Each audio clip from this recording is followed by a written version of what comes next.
who is an associate professor of petroleum engineering, Afrotech Industries Inc. career development professor, and the director of the heavy oil shales, oil sands, and carbonate analysis and recovery methods, the HOCAM research team at Texas A&M University. She holds a bachelor and a master's degree from environmental engineering and a PhD degree from petroleum and natural gas engineering. She pursued postdoctoral studies at Stanford University in the energy resources engineering departments and worked for the Schlumberger in Venezuela, United Kingdom, and Colombia as a senior heavy oil reservoir engineer. She has more than 150 publications, and also she is an SPE distinguished member. Today, Dr. Askakir is going to share with us the topic, Can zero emissions be a realistic objective? The future of petroleum engineering. Dr. Berna, please, the audience is yours. Okay, thank you so much for the introduction. And I have already been introduced, so I would like to start with my talk. And by the end of the talk, I will have some motivational advices for the current students and for the current unemployment petroleum engineers. And if you think so that my English is extremely fast, so please warn me, okay, because I'm not able to see the chats. You can just tell me that slow down, and I can slow down. So my Spanish is muy poquito. That's why I will do this talk in English, but I'm Turkish, okay? And my English is not perfect as well. So please prepare your questions and please increase the interactions with me as much as possible. It is very important for your personal development. So let's start with the emissions. So you introduced me, so I would like to start right away with this presentation. And in this presentation, we are talking about why we don't really want emissions, okay? And the reason behind is because it caused climate change. And while we are going into the climate change, I'm a petroleum engineer, and I hate to hear that because I am thinking about the link to petroleum engineering, and I would like to escape from this. But I believe we don't have any place to escape anymore. So we need to understand more about this problem so we can solve together. That's why we need to start with the definition of climate. And we are mixing up climate with weather. Climate means that there's a kind of a long-term frame effects that we are seeing. And in the weather, we are seeing short-time frame effects. So you may think that there is a kind of rainy weather at this time of the year, but last year it was not raining. So it is all about weather. It's not about climate. But if you are seeing that the change is constant and continuous, then it might be connected with the climate change. And we are also hearing a lot about the global warming. Global warming doesn't mean climate change. However, global warming means that it is a consequence of climate change. Because climate is changing, this change causes an increase in the temperature globally. But we may see some kind of odd impact, so which means that some portion of the Earth can get cooler and some portion of the Earth can get hotter. But when we sum them up and get the average of those changes, what we are seeing that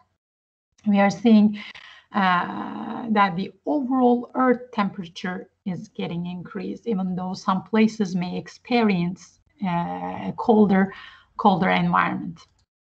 So when we look at the connection of that temperature with what we are doing on Earth atmosphere, what we are seeing is it is because of the carbon dioxide, the concentration change in the atmosphere.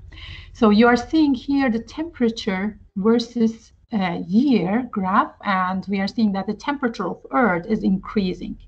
And here you are seeing the images taken by NASA from space, and you are seeing every 10 years it is getting hotter. The Earth's surface is getting hotter and hotter every time. And once we are seeing those anomalies and we are trying to understand, it is correlating with what we are seeing, that it's correlating with the carbon dioxide concentration in the atmosphere. Carbon dioxide concentration is increasing in year as well. Okay, and we are hearing a lot that carbon dioxide were increasing always. So it is not new. In the geologic time, here you are seeing the geologic time, which is million years.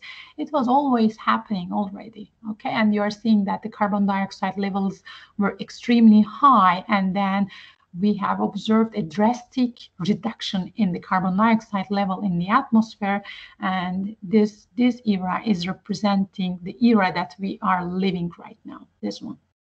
Okay, so I would like to just compare what happened in the geologic time with what is happening right now. Okay, in the geologic time, I would like to just take this era in which we have observed the fastest carbon dioxide change in the atmosphere. And what I'm saying, that when I get the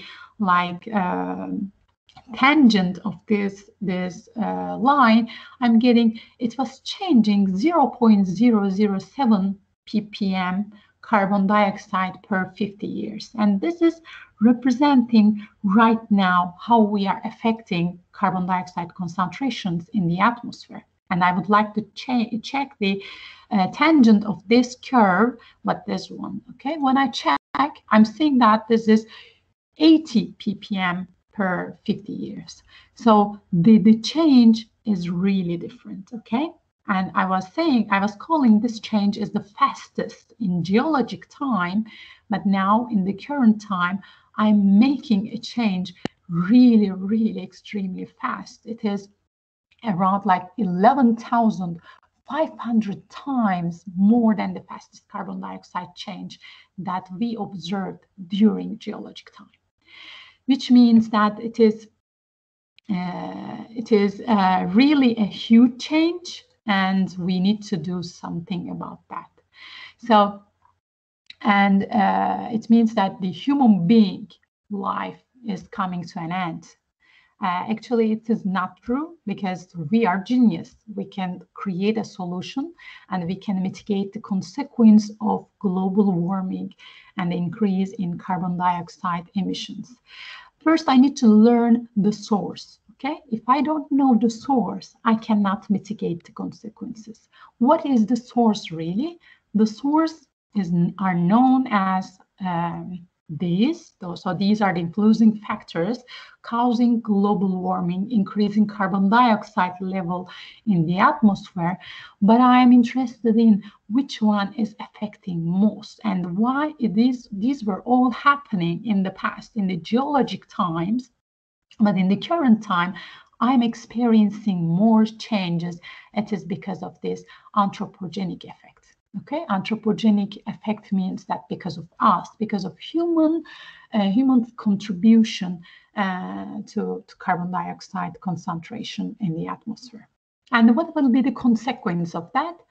Ice sheet volume will change, and then the temperature will change, which is we have already defined as global warming, and the sea level will change. They will increase a lot. And what kind of changes we are talking about, and why they are that much catastrophic? The temperature increase that we would experience till this time 1 Celsius to 6 Celsius. And then it will cause a sea level raise from 0.4 meters to 3 meters. I am 1 meter 70 centimeters, so it will exceed my height. So it means that most of the buildings will be under sea, and this is a kind of a big catastrophic effect then. And these are due to greenhouse gas emissions, actually. So we said a lot about carbon dioxide, but carbon dioxide is one of the greenhouse gases, and there are a lot of greenhouse gases. We shouldn't only blame carbon dioxide. So let's go through those greenhouse gases. As you can see here, the main greenhouse gas is water vapor. And we are always blaming petroleum, hydrocarbons, and the carbon, but I'm not seeing any carbon here, right? So this is water vapor, and it has the biggest contribution to greenhouse gas effect. But once I am checking over the years, if its impact is changing, if it is impact to the atmosphere is changing or not, I'm seeing that water impact, even though it has the greatest contribution, its impact over the years is not changing. However, the contribution of the other gases impact is changing over the year. So I need to just plot this pie diagram again without seeing the contribution of the water vapor, and then I can understand better the contribution of the other gases. Let's see, without checking the contribution of water vapor, how the greenhouse gases look like. Here you are seeing the carbon dioxide, and I have here another carbon dioxide source. This carbon dioxide is coming from the fossil fuel. Fossil fuel means that coal, fossil fuel means that petroleum, liquid petroleum, and also gas petroleum, biofuels, okay? Most of the fossil fuels are here. And then I have here forestry and land use. Because of that, carbon dioxide is getting emitted as well. And I have methane here, nitrous oxide, and I have some fluorocarbons, fluorogases here as well.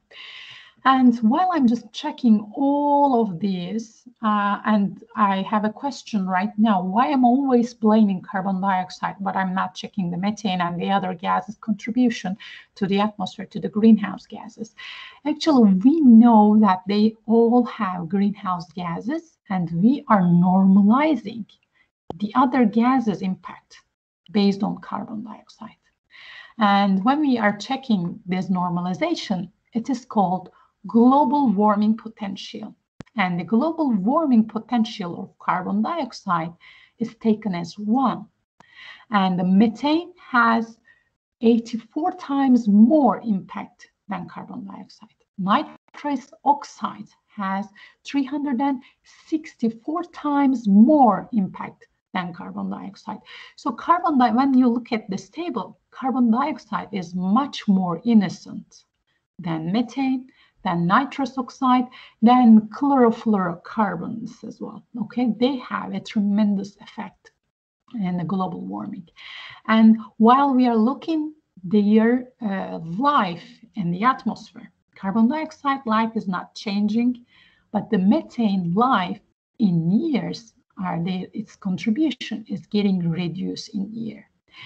But carbon dioxide remain the same all the time. Okay, so based on this, I would like to understand more about my blame as like a petroleum engineer. Okay, what is the blame on me? How oil and gas production contributes to climate change? This is what I'm wondering right now. Okay, so if I would like to investigate more about my impact to climate change, I need to understand more about the petroleum voyage from the reservoir till to the end of the to the customer's house or workplaces. Okay, so here you are seeing the voyage of petroleum. It starts with exploration and it goes all the way here and marketing, and then we are selling it, okay, to the customers. Customers are who? Customers are us. Everybody living on Earth are the customers. While we are evaluating this voyage, we are in general mixing up the oil and gas production with the oil and gas consumption. So the petroleum engineers are only producing oil and gas. They are not the only ones consuming oil and gas. Okay, all human beings are consuming oil and gas, and we will come in a minute how we are consuming petroleum as well. So that's why we need to concentrate on here only. I'm interested in, as petroleum engineers, what is our contribution to climate change. So we are looking into this portion because this portion is the job of petroleum engineers, and we are calling ourselves upstream engineers. So we are interested in here, and the gas emissions due to oil and gas production can be examined under 3 items. The first one, exploration and production. The second one is flaring and venting. And the third one is fugitive emissions. Now we will go into details those emissions because you as petroleum engineers should be aware of those emissions, and you need to just mitigate as much as possible those emissions during oil and gas production. This is your duty. First, the exploration and production. Actually, when we are looking into exploration and production, we are seeing several kind of category that they can contribute the overall climate change because of the emission of the carbon dioxide. In general, these processes are emitting carbon dioxide only, not the other hydrocarbon gases. And generally, the reason why we are emitting is because of the leaks that we have at different processing stages. And during drilling and completion as well, we have high contribution to the carbon dioxide emissions and the surface facility constructions as well. So as a petroleum engineer, you need to check how you can reduce those leaks, okay? And while you're designing your surface facilities, how you can minimize your surface environmental footprints as much as possible. This is your duty, and it is in your hand. And these emissions due to exploration and production is representing 1.87% of the total carbon dioxide emissions in the United States, and based on 2015 data. And let's continue with the second stage, which is flaring and venting. So you are all petroleum engineers, and once you're dealing with a gas reservoir, you may have excess amount of gas that you are producing. And once you have excess amount of gas that you are producing, and if you cannot find market immediately to sell it, what you would do? We are flaring it, or we are venting it, because we cannot shut the well and the gas is coming out. What we are doing in the wellhead, we are just burning the excessive amount of the gas that we are producing, or we are venting.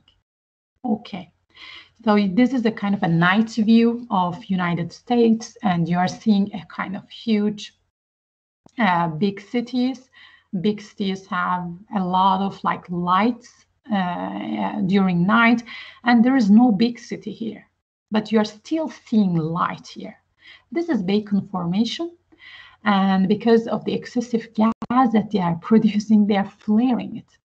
Should we blame them because they are flaring it, because they don't have any other solution? Should they be invisible? Invisible means that they are venting what they are producing, and what they are producing is mainly methane. And remember that the methane has 84 times more impact on the climate change than carbon dioxide. So if I have excess amount of natural gas that I'm producing, should I vent it or should I flare it? If I don't have any other option, it is better to flare it, because the carbon dioxide has less impact than the methane. And when we look at the flaring and venting contribution to overall carbon dioxide emissions in the United States, it is 1.28% when compared to overall carbon dioxide emissions. And then the last one is fugitive emissions. Fugitive emissions means leaks. As you can see, a lot of leaks happening while we are trying to transfer what we produce from one point to another place, okay? And this fugitive emissions is really extremely difficult to overcome.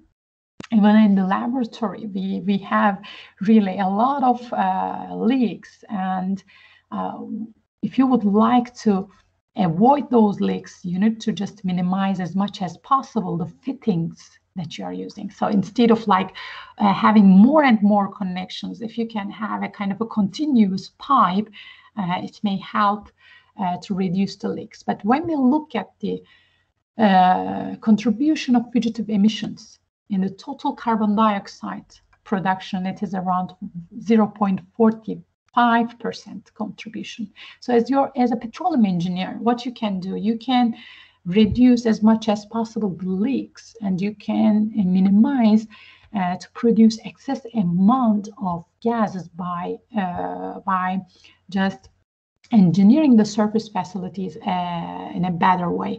So the whatever you are producing can be handled with the surface facilities, and you would not flare or vent the excessive gas. And for the fugitive emissions, the same. So these are your duties, but let's check right now, without taking those precautions, what is our contribution by just producing oil and gas to the overall carbon dioxide emission. It is 3.6%. Okay, if this is 3.6%, this is the entire carbon dioxide emissions in the United States. And my contribution as a petroleum engineer to the emission is this much, and these are due to fugitive emissions, flaring, venting, exploration, production. What are these other sources? I'm wondering these other sources, and those other sources are, as you can see, electricity, agriculture, transportation, buildings, industry, and where the oil and gas stands here in the other energy. 33.6% of this is oil and gas production.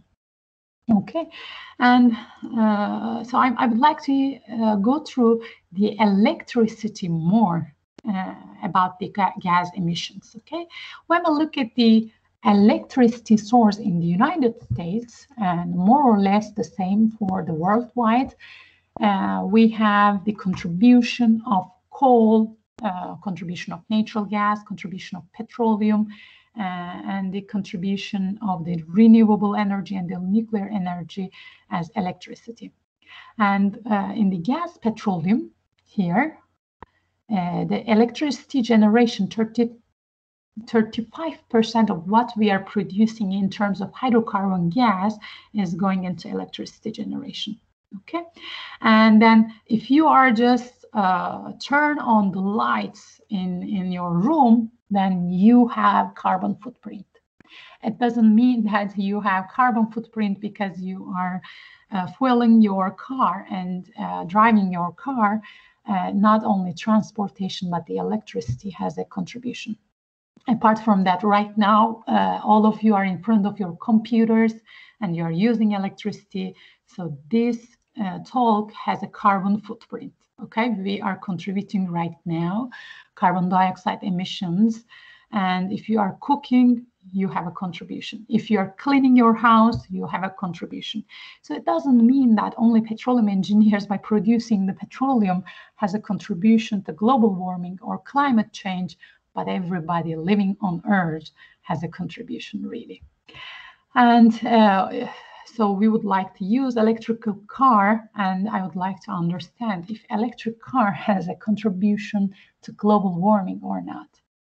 And here you are seeing the comparison of electric car with some luxury cars and some small car. And here you are seeing the carbon dioxide emissions by just burning the fuel, how much carbon dioxide emissions that they have in terms of gram by traveling 1 kilometer. Okay, and these are the fuel consumption. As you can see, small car is just consuming really less fuel with a really low carbon dioxide footprint, so it is good. And we have here the domestic short distance, domestic long distance, and international flight comparison per kilometer travel and the fuel consumption here. So if you are driving a car, if you are taking a plane, if you're taking a bus, you have a carbon footprint. But if we are driving an electric car, do we still have carbon footprint? Based on the study that we did, you have a carbon footprint maybe greater than a small car. Okay, because of what? Because our carbon source is not only renewable energy, but we are using a lot of fossil fuel. And the dirtiest fossil fuel is coal. And because of this contribution, the electricity is not really 100% renewable. And even the electrical car has a contribution to global warming. And do we use hydrocarbon for energy only? No, actually. And we already mentioned that it is used for transportation as well. And transportation means that you are sitting at home, you are just walking, you have a bike, you are biking to the school, or you are riding a horse. It doesn't matter. Whatever you're buying in the market, they are all coming to the market through transportation. If you are eating something that you bought from the market, you still have a contribution to global warming. You are a petroleum engineer, you are not non-petroleum engineer, you have a contribution. And what else? When we look at liquid petroleum and gas petroleum, what we are seeing, we are consuming liquid petroleum mainly for transportation, and the gas petroleum mainly for heating and electricity. But apart from that, I have here 15% of the liquid petroleum per barrel is getting used for petrochemical products, and 7% of the gas petroleum is getting used for petrochemicals in the refineries. They are going to the refinery to produce us these petroleum products. And these petroleum products, yes, we know a lot about plastics. We know that roads are made from petroleum, transportation is made from, but the car itself is made from petroleum. The rubber we have everywhere, the wheel, interior of car, and the electronics are made from petroleum. And the clothes are made from petroleum. Windows, doors, roofs are made from petroleum. And most importantly, this portion, cosmetics are made from petroleum. Clinic supplies. So right now we are in the middle of a crisis, coronavirus, and everybody is saying us, wash your hands 20 seconds.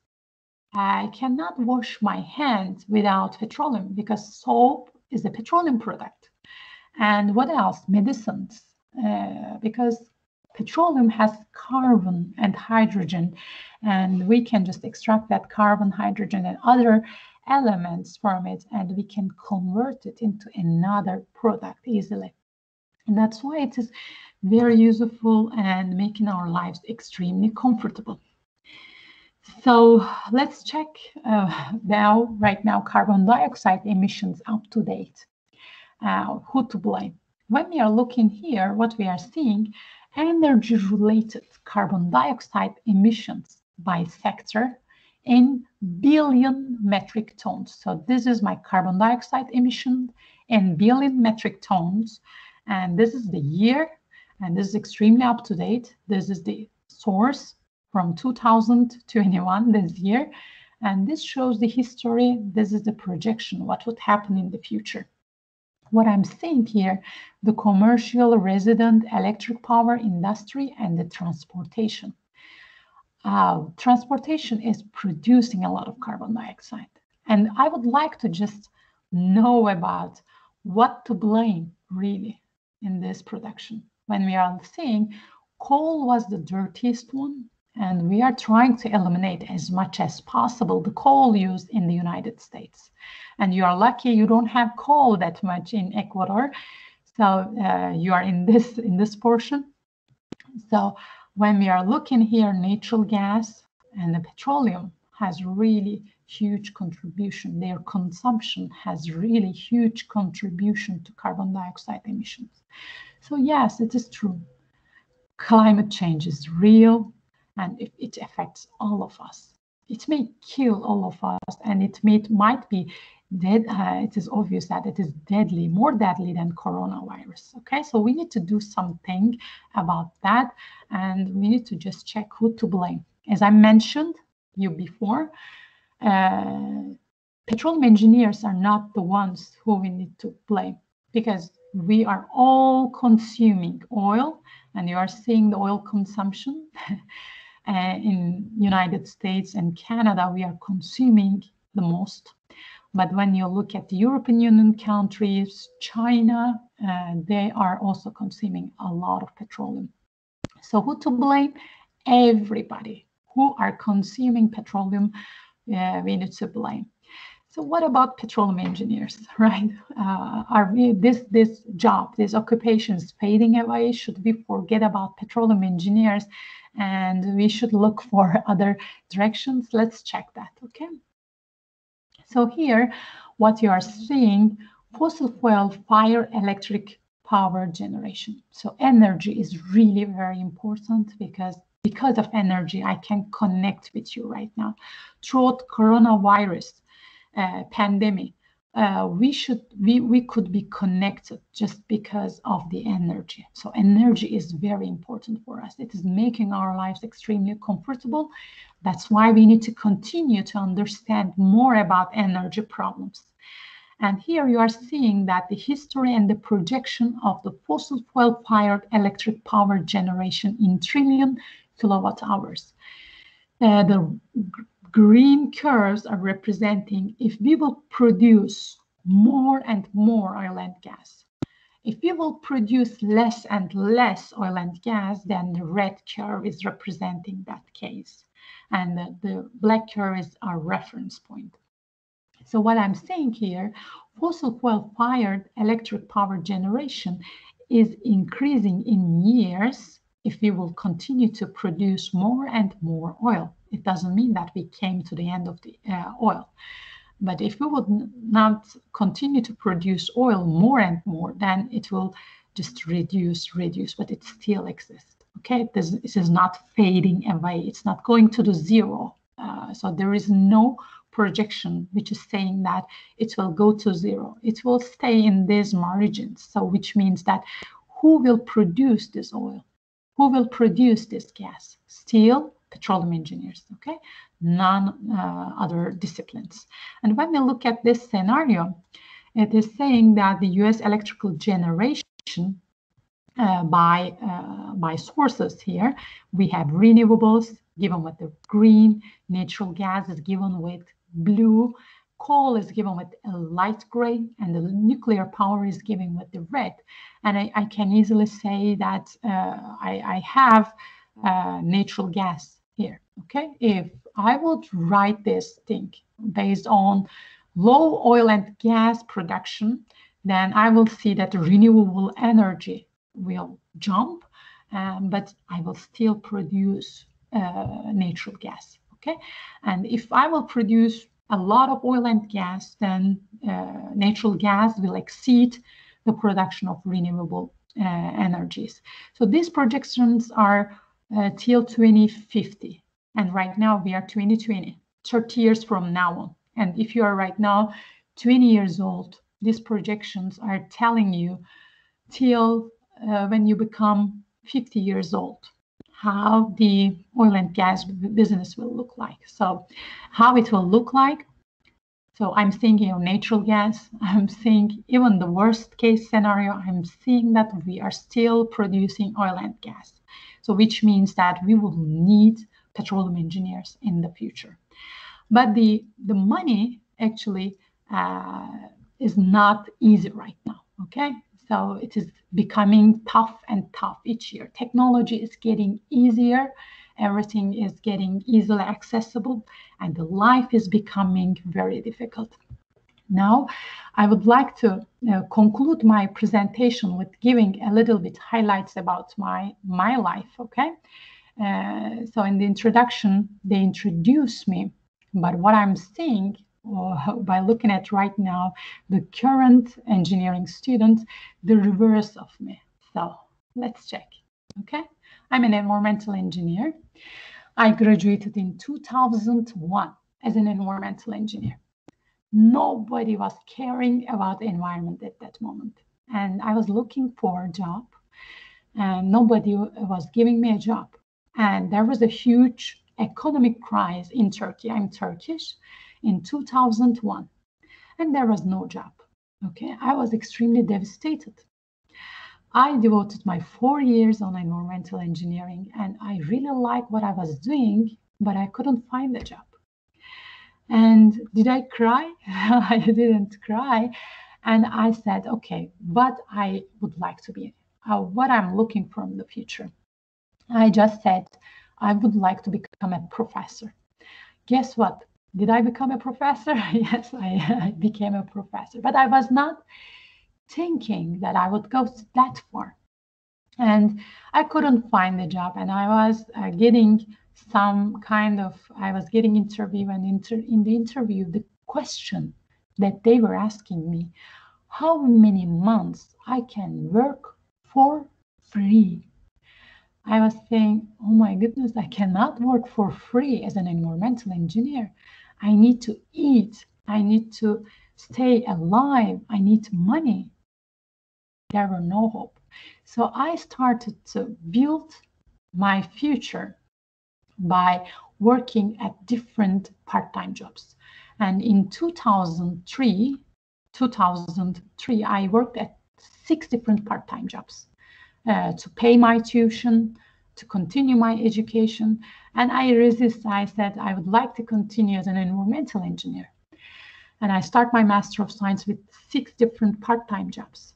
And by the end of my part-time jobs, by the end of my Master of Science, I started my PhD in petroleum and natural gas engineering, and I moved to another city. And then life changed.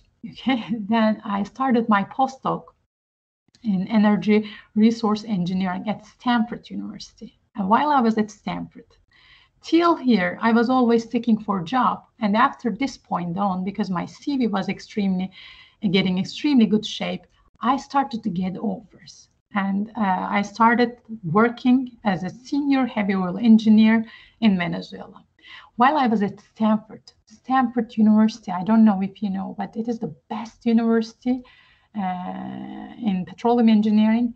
So everybody said, you got an offer from Venezuela, Berna. Why you're not staying in United States? United States is better than Venezuela.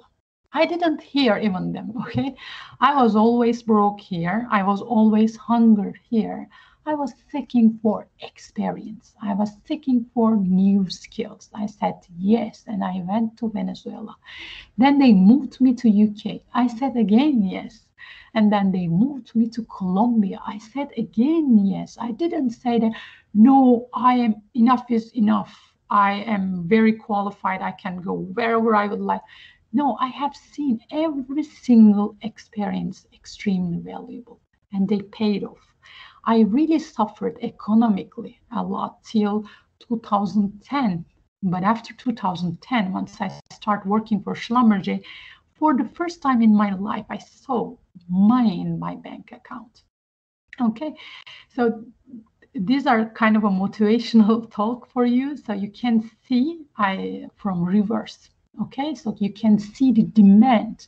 Right now, you are getting an engineering degree in petroleum, but can you gain some experiences about environment? This is very important for you, because I did the reverse, so you can do the reverse as well, okay?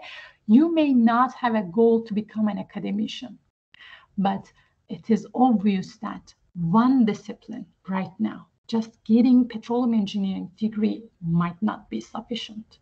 So you can enhance your skills by enrolling really diverse courses. So what I can give you as kind of a recommendation, how you can do this, what I did in a reverse direction, okay? From petroleum engineering to any other discipline.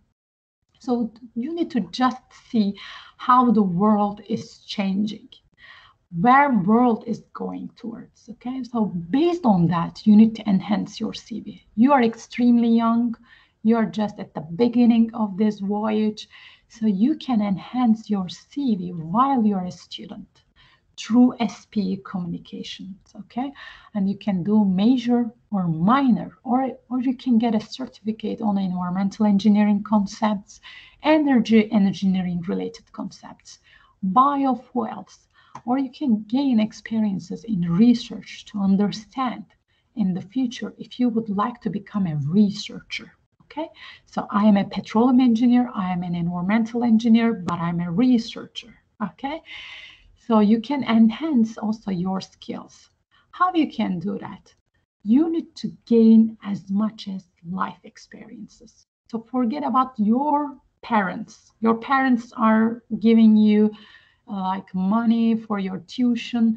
So if you think so that your parents are giving whatever you need, just challenge yourself. Still go and have some part-time jobs and interact with people to earn some money. How life vision of yours will change, you will see that. And do not afraid of talking and expressing yourself. So right now this talk is English. It doesn't mean anything, okay? I am a Turkish. My English is not perfect. So if you would like to ask me a question, ask that question with your horrible English. It doesn't matter. Your English is perfect. Your English is horrible. Who cares? Just express yourself, okay? In every situation, try to express yourself. And don't think that the opportunities will come to you. None of the opportunities come to me. I jumped all on the opportunities. So they offered me the Venezuela opportunity. If it was offered to any other friend of mine, they would reject it because they were looking for a different opportunity. But the experiences that I gained in Venezuela, none of my friends has the same experience. So try to get as much as possible hands-on experience. So if you are a petroleum engineer and if you have never ever touched petroleum, then it means that it is horrible. If you don't know kerosene is the base for petroleum, it is useless. So learn and devote more time than you are learning in the school. So you are by yourself at the university, which means that if someone is telling you carbon dioxide will bring to the end of petroleum, so you need to have enough knowledge that you can confront that kind of vision. So, and these are all I would like to tell in this talk. If you have any questions, I'm happy to answer, and sorry for the initial problems due to connections. Thanks for your attention. Thank you very much, Berna, for your presentation. Sure. I think Sure. it was quite interesting. I'm going to read all the questions that we have in the chat, but also I want to prompt to our audience to raise your hand if you want to talk with Berna. And also I want to mention that we have participants from Colombia, Venezuela, Trinidad and Tobago, and also Brazil. So let me start with the questions. Berna, from Esteban Castro. Berna, excellent presentation. Congratulations. My question is, do you think clean technologies will be able to satisfy the energy demands as much as hydrocarbons? So, Esteban, thanks a lot for your question. We are growing. We means that every year we want more. Okay, we would like to have more carbon products. We would like to have more energy. We would like to have more comfortable lives, and the population is increasing. And right now, the renewable energies are ramping up, but they are not in good shape. Still, they need to have more research on those renewable resources. So what about petroleum? Petroleum is the one piece of the energy, okay? So we need wind, we need solar power, we need other renewable sources, we need biofuels, and plus we need petroleum. Okay, we cannot see that petroleum is out of the puzzle.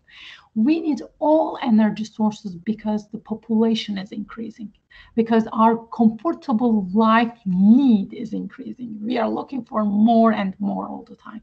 In order to meet the demand of the human being, we really need all sources. It doesn't mean that renewable ramps are killing the petroleum. No, it's not happening, okay? We need all of them at the same time. Nice. Another question from Jose Condor. He says, The IPCC used the expression very likely when blaming anthropogenic GHG to climate change. They are not saying that anthropogenic GHG is 100% responsible for climate change. From the geological perspective, is there any other explanation for climate change other than anthropogenic GHG? So what I explained here, GHG means that the greenhouse gases, right? So let me just go in my slides and show you other than anthropogenic what we have here. So we have biotic, geological, and astronomic. Astronomic means that volcanoes, a kind of a big cosmic thing is hitting to Earth, and what's happening in the space as well. So, but when we are checking in time, the carbon dioxide level increase. So these were happening all the time in geologic times. Okay, and then this is what is happening in geological time in the carbon dioxide level. And when we come to the current era, we are seeing carbon dioxide is increasing tremendously when we check the geologic time. So which means that these are not changed. Okay, these are the same thing happening on Earth. The anthropogenic impact is changing because of our comfortable lives. It is happening more. So we should admit that it is because of the fossil fuel. It is because of the greenhouse gases. But while we are looking into greenhouse gases, so you are, as a petroleum engineer, you should show, what about this? It's not petroleum. What about this? It's not petroleum. This is not petroleum. So you should also show the people who are saying the blame is on petroleum. Yeah, I can understand that. Portion of it is because of the petroleum. Fossil fuel includes as well coal. But what about the other non-petroleum? They have higher greenhouse gas impact, global warming potential than carbon dioxide. What you are doing about that, okay? How you can minimize these gases. This 6%, the 6% has higher impact than the carbon dioxide alone. Okay, so what we should do about this, we should see the big picture clearly. Okay. Anything else? Yes. Another question from Jorge G. Glisaca. He says, great presentation, Berna. What about CCUS? What's the perspective for its deployment in the US? Okay, so I am also teaching carbon dioxide sequestration related class. For the carbon dioxide sequestration, if you would like to just get this carbon dioxide from the atmosphere and we would like to just inject back to the reservoir, okay, if we would like to utilize it this way, how we can capture the carbon dioxide? It's really difficult to capture the carbon dioxide. Well, you can capture air, and then you would like to just eliminate from air the carbon dioxide. These technologies are extremely difficult technologies, okay? And we really need to find really a kind of a nice way to eliminate carbon dioxide from the atmosphere while it is in the atmosphere. This will be the best and efficient way. This is what I believe in, because it is extremely difficult to separate carbon dioxide from air. We still don't have that technology. You can have the carbon dioxide in the source, in the, let's say, fuel-fired electrical plants. You can have it in the source, and then you can just eliminate it in the source. But once it is in the atmosphere, then it is a kind of a really big issue. So for the sequestration, actually, they are still giving funding in the United States for research, but it is more like right now we are looking for a kind of a crazy way to eliminate carbon dioxide in the atmosphere. It's not, we are not looking for something what we have already know. If someone can teach us something new, it would be better for carbon dioxide elimination. Okay.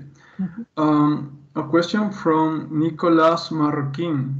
Do you think that it's feasible for oil and gas companies to make fully transition to energy production with renewables, considering the low oil and gas production scenario? And if so, what do you think the time frame will be for it? Okay, this is a great question, and my slide will answer. Okay, so these are the petroleum products. So do you think so that sun or wind can make us soap, that we can wash our hands? No, it's not possible. Okay, and what about like the electronics, my mouse? This is petroleum. This is entirely petroleum. Do you think so that renewable energy can make this? So energy portion, you have concern, I can understand that. But even for energy portion, we still need petroleum. And during your professional life, I don't think so that petroleum will go anywhere. Petroleum will remain for the energy. But what about the petroleum products? So these are the petroleum products. We are cleaning our houses with petroleum products. We are putting a lot of things in petroleum products. Our cars are from petroleum. Our roads are from petroleum. So how we can change it immediately? So we need to find a new carbon source. I am not interested in the energy right now. I'm interested in a alternative carbon source, which will replace petroleum, and I can still produce these petroleum products because I need it. This is petroleum, okay? This is made from petroleum. Petroleum is really very important in our lives, so it cannot fade away immediately. If we can find a replacement to petroleum here, and the other thing will be carbon again, and the carbon will emit again carbon dioxide. Instead of that, what you need to do, you need to find a new and a more environmentally friendly way to convert petroleum into different products. So if you can convert petroleum into gasoline with a little environmental impact, then none of the other renewables can replace it. So we need to look for new refining process, okay, for petroleum. So if I were you, I would get more and more information. I would make my education so you know how to produce petroleum. If you can know how you can convert petroleum into better products, environmentally friendly products, I would suggest you to go and enroll some chemical engineering classes to prepare yourself for those kind of things, those kind of positions in the future. It might be a good option for you. Okay, any other question? Gal Serkan says, hi, thanks Berna, how come? I can't see the name of this person, but he says, your presentation was really good. I love it. I hope you keep doing meetings about ESG advantages and disadvantages. Okay. So as I mentioned to you, I am an environmental engineer. I started as an environmental engineer and I ended up teaching in petroleum engineering. But this presentation is the connection of environmental engineering and the petroleum engineering. So you should be seeing for yourself the future. And what I am doing is right now is making me happy. While I'm happy, I'm producing better presentations, okay? So you need to think in the same way. What will make you happy in the future? Just getting money because you're a petroleum engineer shouldn't be the only reason becoming happy, okay? So you need to have your targets, good targets for the future. So this way, you will be the one who will keep doing things, this kind of things, good things in the future, okay? So don't think that future for the petroleum engineers doesn't have any promises. There are a lot of promises. The same thing was told to me when I was an environmental engineer. They said, nobody cares about the environment. That's why we are here right now. If we were caring about the environment at that moment, then it would not end many things right now. So you need to see the future. You are new generations. You are the ones who will make the future. Believe in yourself, okay? Don't see like, I can do this. You can do better than me all the time, okay? And thanks a lot for your good words. Berna, Sure. I want to thank you in representation of the SPE Ecuador section. I think this was a very interesting presentation about the environmental concerns that we have to take care in these days. And also, I hope that you can join us in future events that we are going to. Sure. Don't be scared to ask. Okay, ask. Even this professor from different universities, Stanford University, go and ask. You will see that we are educators, and we are here to help petroleum engineers and all the engineers, all human beings. So if this talk will help you to accelerate, I am happy to give more than this talk. I can give whatever you would like to me to give. Okay, in the future as well. Nice. I appreciate it. Thank you so much, Berna. Sure. You're welcome.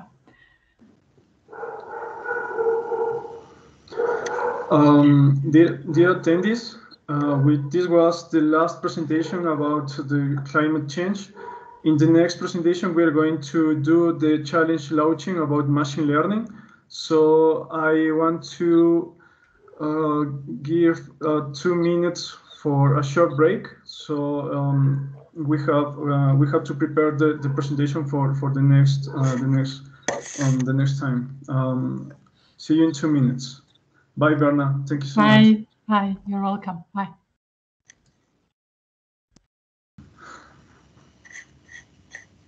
Muy buenas tardes con todos. No sé si pueden ver mi pantalla. No sé, Manuel, si me puedes confirmar eso. Perder más tiempo. Buenas tardes con todos y quiero agradecerles por habernos acompañado estos 3 días en las charlas de Machine Learning y Cambio Climático que desarrollamos como SPE. Y brevemente quiero hacer el lanzamiento oficial del reto de Machine Learning, el primer reto de Machine Learning organizado por la SPE dentro del programa eChallenge, el cual es una iniciativa de los capítulos estudiantiles.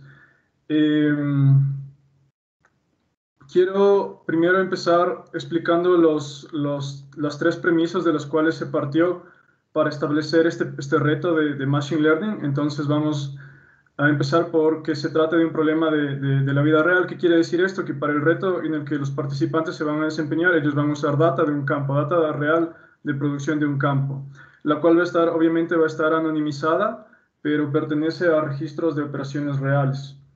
El modelo que ellos van a desarrollar va a ser un modelo de aprendizaje supervisado. Vamos a entrar en un poco más en detalle después.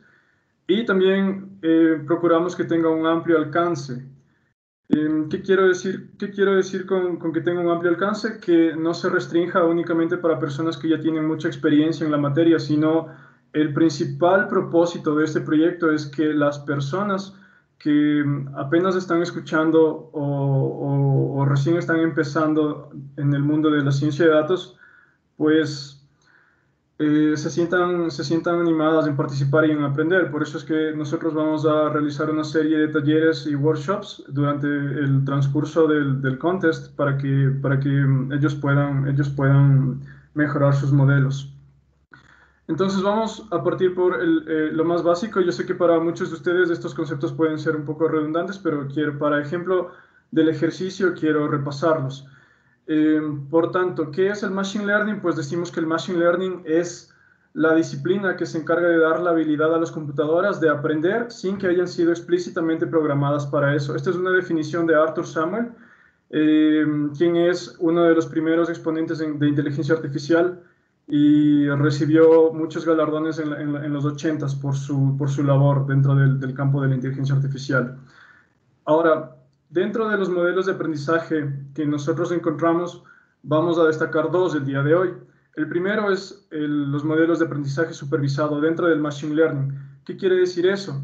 Quiere decir que si ustedes tienen un modelo al cual ustedes le quieren enseñar a que identifique aves, pues básicamente lo único que trata es que en la programación ustedes le van a asignar una etiqueta al modelo. Esto quiere decir que todos los patrones y todas las características que el modelo encuentre dentro de la base de datos, pues las va a etiquetar con el nombre que ustedes le han asignado. Haciendo un pequeño paréntesis ahí, lo que quiero decir es que cuando nosotros hablamos de Machine Learning, estos modelos lo que quieren hacer es replicar la dinámica en la que el cerebro aprende. Entonces, si ustedes a un niño, cuando nosotros fuimos niños, pues una de las maneras más efectivas de aprendizaje fue que nos pongan la imagen y la etiqueta de lo que querían que aprendamos. Básicamente, esa es la misma dinámica que se le aplica a los modelos de Machine Learning cuando hablamos de aprendizaje supervisado. Tenemos un conjunto de datos, el cual el modelo va a aprender a entenderlos y le va a asignar una etiqueta, la cual va a ser asignada por el usuario, por así decirlo. Ahora vamos a hablar de los modelos de aprendizaje no supervisado. Pues básicamente para un modelo de aprendizaje no supervisado, ustedes van a tener una data mucho más extensa, en la cual ustedes no le van a asignar una etiqueta al modelo. Sin embargo, estos algoritmos están diseñados para aprender. Gracias al inmenso conjunto de datos van a encontrar las similitudes y van a poder hacer lo que se llama un clúster. Van a poder separar las características que más se asemejan entre sí y van a poder formar este tipo de subconjuntos. Y pues va a aprender a identificarlos de esa manera.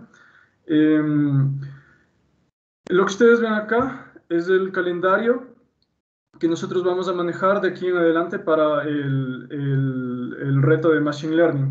El día de hoy hacemos el lanzamiento y damos la apertura para que las personas que deseen inscribirse lo hagan hasta el 14 de junio.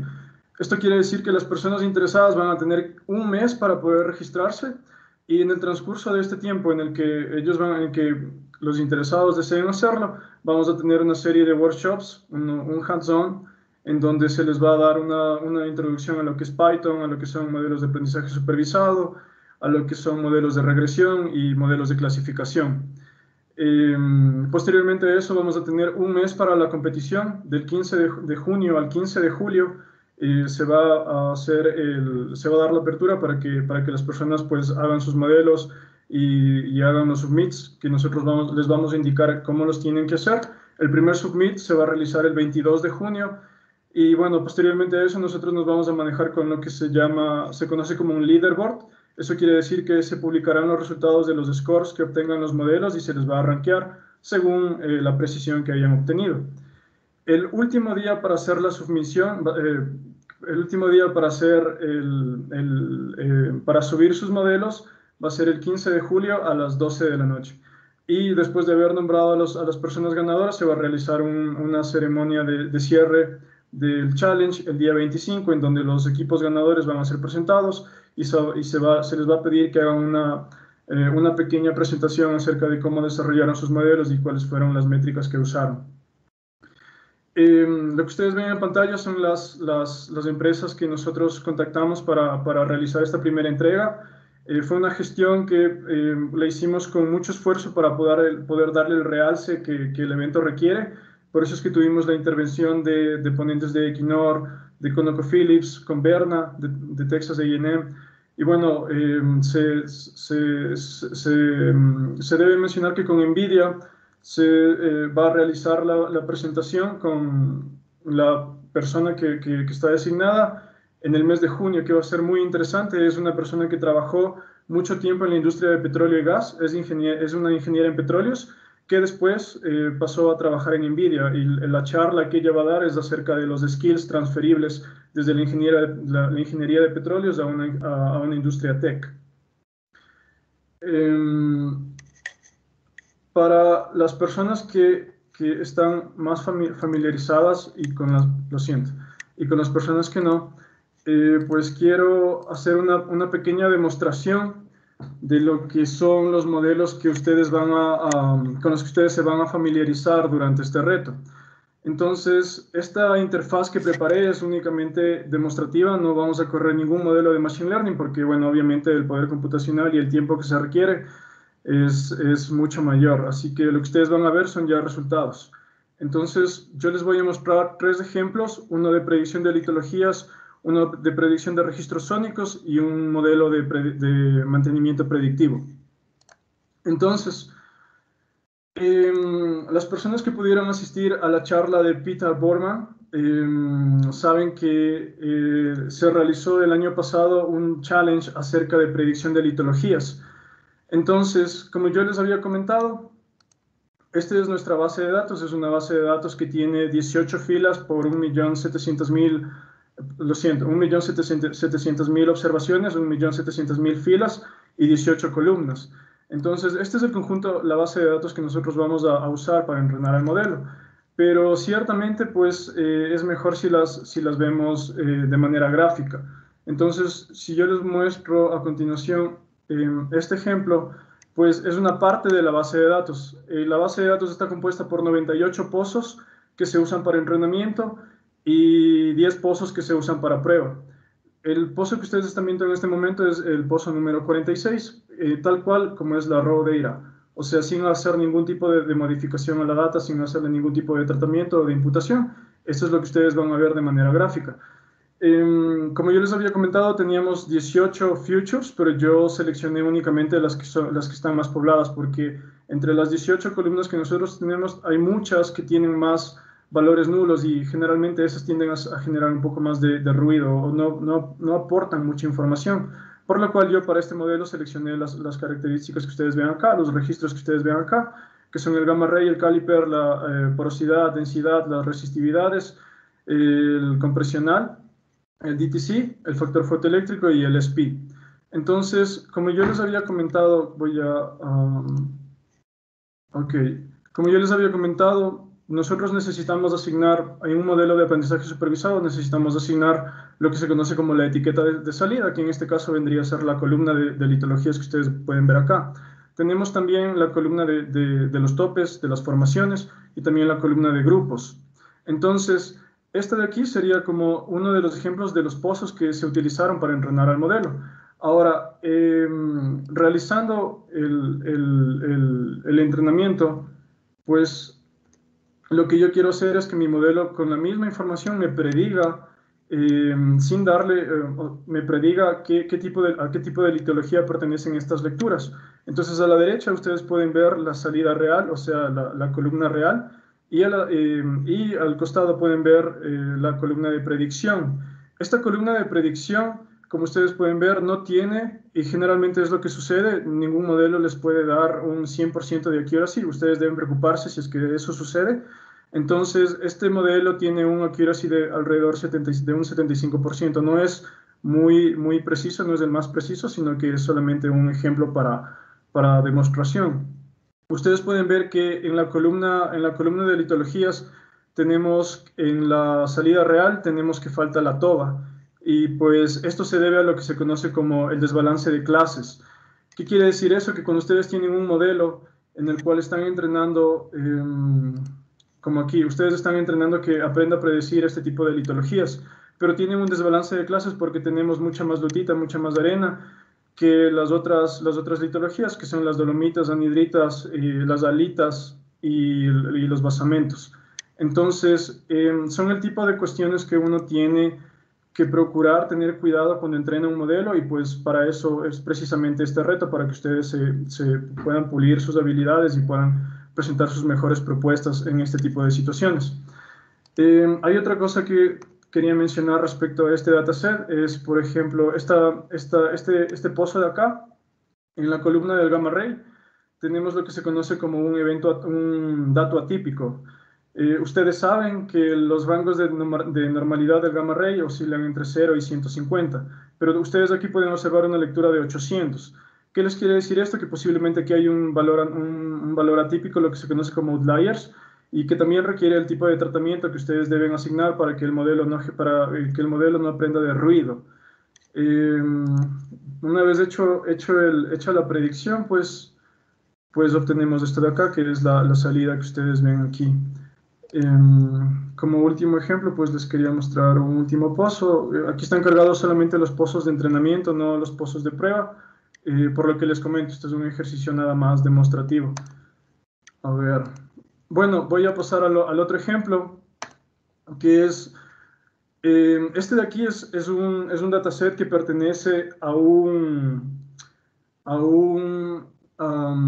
campo, bueno, pertenece un conjunto de pozos, de 200 pozos del Golfo de México, como ustedes pueden ver acá. Este challenge fue organizado por la sección de la SPE, de la sección de la costa del Golfo, que tiene sede en Houston. Entonces, básicamente el reto para esta vez trató pues de predecir únicamente lo que son registros sónicos. Entonces, yo para este ejemplo no cargué los 200 pozos, únicamente cargué 12, entonces les voy a mostrar cuál es la diferencia entre este y el dataset anterior. La diferencia principal es que aquí no se nos entregó una data estructurada. ¿Qué quiero decir con eso? Que cuando ustedes tienen data estructurada, todo el conjunto de datos tiene el mismo número de features y el mismo número de observaciones.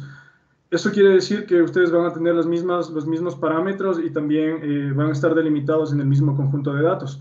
Sin embargo, los organizadores de este reto querían que se asemeje un poco más a un caso real.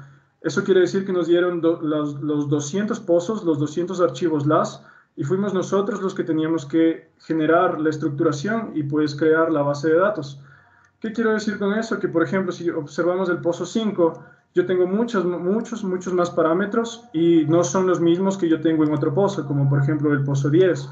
Entonces, una vez dicho esto, pues el reto aquí, esto es una dinámica que nosotros posiblemente vamos a ocupar con los participantes, es darles la raw data para que ellos estructuren su data y pues puedan generar las predicciones. Ahora, si yo les indico uno de los plots del pozo 5, pues ustedes pueden ver que es un muy buen pozo, tiene las columnas que yo quiero predecir, son estas dos de acá, tiene muy buena información y pues tiene muchos parámetros que yo puedo usar.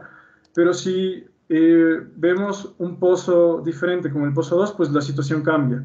Ya no tengo tantos parámetros y pues obviamente los intervalos de profundidad son diferentes y tengo otras características, como también puede ser con otro pozo como este de acá.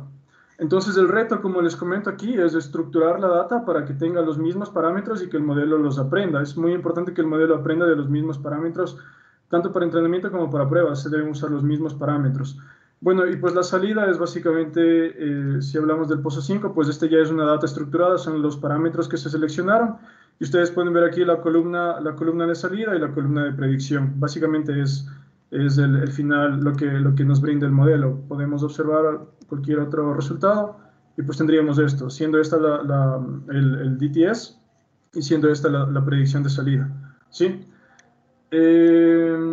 Finalmente, para darles el ejemplo del mantenimiento predictivo, les quiero mostrar el notebook y no la interfaz, que es esta de acá. Esta data pertenece a un reto que se realizó en Australia sobre mantenimiento predictivo para workover de pozos de un campo en Australia. Básicamente esto es muy similar a lo que nosotros vamos a hacer en el reto de Machine Learning que estamos organizando. Entonces se les va a dar una data histórica a los participantes para que ellos hagan sus modelos de mantenimiento predictivo para bombas electrosumergibles. Entonces, bueno, esto de aquí son cuestiones nada más de demostración, no voy a entrar en detalle acerca del código ni nada de eso. Esta es una manera simplemente para observar las distribuciones de la data, cuando es data continua, cuando es data categórica, y pues el diagrama de cajas que únicamente, bueno, principalmente nos sirve para poder detectar los outliers. Quiero también mostrarles un poco de la predicción. Sí, bueno, finalmente la predicción para este modelo, pues el resultado es este de acá. Yo seleccioné los últimos años como data de prueba y pues ustedes pueden ver que las líneas verdes son las líneas de la salida real y las azules son la predicción. Entonces ustedes lo que pueden observar aquí es que el modelo predice muy bien las fechas en las que se debe realizar el mantenimiento. Sin embargo, este reto también trata acerca de que ustedes deben predecir la capacidad volumétrica de la bomba. Entonces, ese es uno de los parámetros que se puede mejorar en este modelo, porque si bien predice cuándo se debe realizar el mantenimiento, lo que le falta mejorar es el valor de la capacidad volumétrica a predecir. Entonces, bueno, eso es por lo pronto, de una manera muy rápida y muy introductoria, lo que les quería compartir acerca de los modelos de predicción. Y también, bueno, quería compartirles también en el chat, les voy a mandar este link. Este es el link del repositorio en GitHub, el reto del año pasado, el reto que realizó Peter Borman acerca del Machine Learning Competition para litologías. Entonces, yo les invito mucho a que ustedes revisen estos recursos. Aquí está publicada tanto la data como las soluciones, y pues sé que van a encontrar muchas cosas muy interesantes de qué aprender en este link. Nosotros al final del concurso también vamos a publicar los resultados, toda la información va a estar disponible, tanto las soluciones. No puedo decir la data todavía porque eso depende de otras circunstancias, pero las soluciones sí. Van a estar publicadas en un repositorio de GitHub que bajo licencia open source.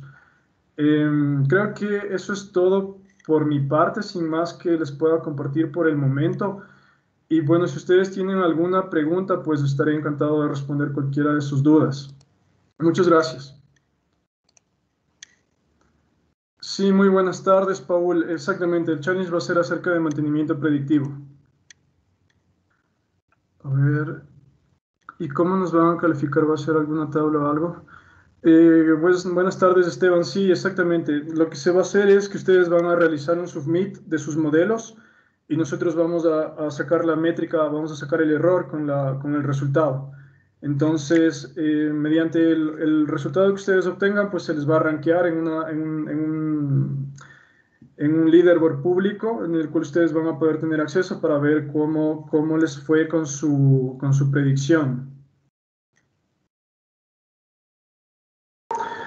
Oh, sí, respecto a los premios, bueno, los premios están auspiciados por Schlumberger. Nosotros hicimos las gestiones para que los premios, pues obviamente sean, ¿cómo decirlo? O sea, que los premios sean bastante llamativos para los participantes y bueno, obviamente Schlumberger no tiene ningún problema con eso, sino que hemos tenido que esperar algunas aprobaciones. Lo que les puedo adelantar es que van a ser contactados directamente por la empresa, los ganadores van a ser directamente contactados por la empresa para recibir sus premios. Igual ustedes van a recibir su reconocimiento por medio de las redes sociales y pues van a tener que hacer una presentación acerca de su modelo de predicción. Andrés Jiménez, Andrés Jiménez pregunta, ¿existe alguna restricción en cuanto al uso de librerías? No, Andrés, para nada. De hecho, eso es uno de los... bueno, gracias por hacerme acuerdo. Voy a compartir de nuevo mi pantalla. A ver, Andrés Jiménez nos pregunta si tenemos alguna restricción para usar las librerías open source. Entonces, obviamente, ustedes están autorizados a realizar toda la programación y pues a usar todas las librerías y todos los frameworks de Machine Learning que están disponibles, que son completamente gratuitos y pues están a disposición del que quiera aprender a usarlos, ¿ya? En la página ustedes aquí tienen todas las indicaciones acerca de cómo se va a realizar el challenge. Aquí se van a publicar los resultados y los puestos de acuerdo a cómo al resultado que ustedes vayan obteniendo.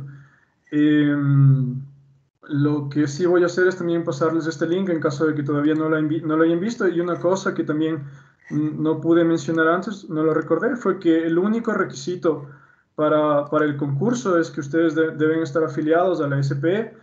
Es el único requisito que se les ha pedido. El concurso no tiene ningún costo. Entonces se va a hacer las verificaciones para que se cumplan con los parámetros que se les ha pedido. Entonces, quiero pedirles que tengan mucho cuidado con eso.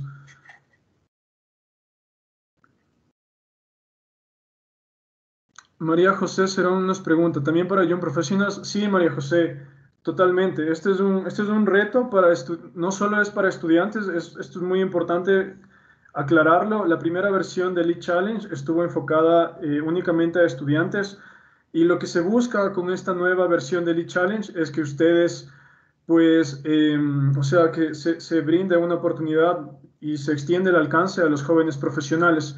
Entonces nosotros encontramos aquí, en este espacio del Machine Learning, una gran oportunidad para que los jóvenes profesionales también se sientan incluidos y pues tengan esta oportunidad de ser más visibles.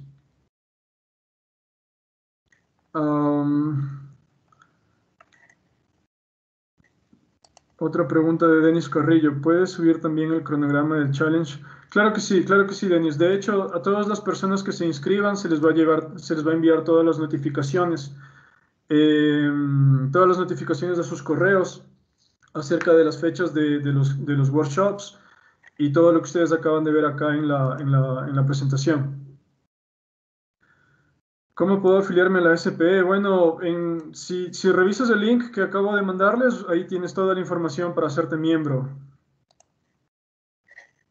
Paul Quesada. Manuel, Paul Quesada quiere hacer una pregunta. No sé si se le puede activar el micrófono, por favor. Sí, ya tienen permiso para activar el micrófono. Buenas tardes con todos. Buenas tardes, Félix. Una última consulta. En el caso de la presentación de los finalistas, ¿va a ser en español o obligatoriamente tiene que ser en inglés? Yo creo que en español, Paul, porque yo estimo que nuestro público va a ser mayoritariamente de Ecuador. Es muy válida la pregunta, gracias por hacerla, porque también no se ha restringido. Esta es una práctica bastante usual que nosotros quisimos replicar como SPE. Las otras secciones son muy abiertas con participantes de otras secciones, como es el caso de la sección la SPE Gulf Coast Section. Es muy abierto en sus retos, ellos no restringen la participación y pues nosotros también adoptamos esa costumbre. Entonces, sí, o sea, nosotros vamos a hacer las presentaciones en español. Esperamos de verdad que el equipo ganador sea un equipo pues de acá, pero si no es así, igualmente nosotros tendremos que ver la manera de poder adaptarnos a una situación como esa. Freddy Paul Carrión nos pregunta, ¿para participar se puede estar afiliado a cualquier capítulo estudiantil, incluso si está desde alguna universidad extranjera? Sí, Freddy, o sea, si tú perteneces a otra sección, pues únicamente tienes que registrarte con tu correo y tu número de membresía. No vas a tener ningún problema para registrarte. Ahora, si no eres miembro, pues sí, ahí vas a tener un problema. El sistema no te va a permitir registrarte si no eres miembro de la SPE. Sin embargo, si tú eres un joven profesional, lo que les quiero comentar y pues es que debido a la pandemia la SPE redujo sus costos de membresía. Entonces, hoy por hoy la membresía más económica es de $20. Y bueno, yo lo que les quiero comentar en ese sentido es que no le vean como un gasto. De hecho, este evento lo que trata es pues de mostrar los beneficios de ser miembro. Posteriormente, para los próximos challenges que vamos a realizar, pues ustedes van a poder hacerlo gratuitamente, como las personas que ahorita son miembros, ellos pueden inscribirse de manera gratuita sin ningún problema. Entonces, yo los animo mucho a que se inscriban en la SPE Internacional, si es que ya no son estudiantes y ya están graduados. De hecho, para las personas recién graduadas, la renovación es gratuita todavía. Y pues para personas que tengan 2 o 3 años de graduados, pues son, como les comento, la tarifa mínima es $20. Bueno, creo que no hay más preguntas. Yo quiero agradecerles por habernos acompañado hasta el final de las jornadas de Machine Learning y cambio climático que realizamos. Con esto, pues damos por terminado el evento. Toda la información se les va a enviar a las personas que se inscriban, se les va a enviar a sus correos para que estén al tanto. También se va a crear un grupo en Slack para mantenernos comunicados. Y pues quiero pedirles que estén muy atentos a los próximos eventos que vamos a realizar. Este de aquí es un evento, el primer evento en el contexto de Machine Learning y ciencia de datos. Así que, bueno, les agradezco nuevamente por haber asistido y pues espero poder verlos en los siguientes eventos. Que estén muy bien y que tengan una excelente tarde. Muchos saludos.